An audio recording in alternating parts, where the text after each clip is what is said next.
মক্কার কাফেররা একটা কমন ডায়লগ ঝাড়ত। তাদের একটা কমন ডায়লগ ছিল যে এ আবার কেমন রাসূল, আমাদের মতোই খায় দায়, আবার হাট বাজারেও চলাফেরা করে, তার সাথে কোনো ফেরেশতা পাঠানো হয়নি কেন? তার কোনো ধনভাণ্ডার নেই কেন? তার এমন কোনো বাগান নেই কেন? এরকম অনেক কিছু তারা বলতো, যে বাগান থেকে সে নিশ্চিত খেতে পারত।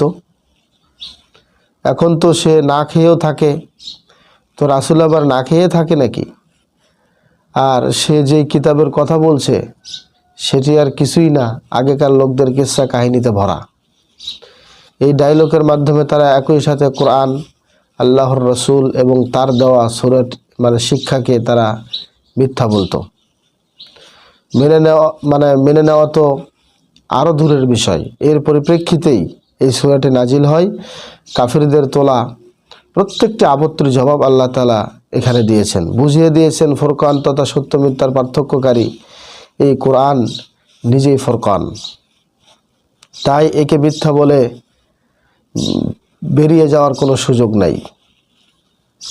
এই সূরা আমাদেরকে দুটো আদর্শের সাথে পরিচয় করে দেয়। একটি আদর্শ ইসলামের পতাকা তলে আশ্রয় নেওয়া চরিত্রবান মানুষদের, আরেকটি আদর্শ কুফফার ও জাহেলিয়াতের পতাকাবাহী নিকৃষ্ট লোকদের। এখন সাধারণ মানুষকে সিদ্ধান্ত নিতে হবে তারা কোন আদর্শকে আঁকড়ে ধরে জীবন কাটাবে। আরবের সে সময়কার একটি ক্ষুদ্র গোষ্ঠী ছাড়া বাকিরা কিন্তু ধীরে ধীরে ইসলামের পতাকা তলেই নিজেদের ঠাঁই করে নিয়েছিল।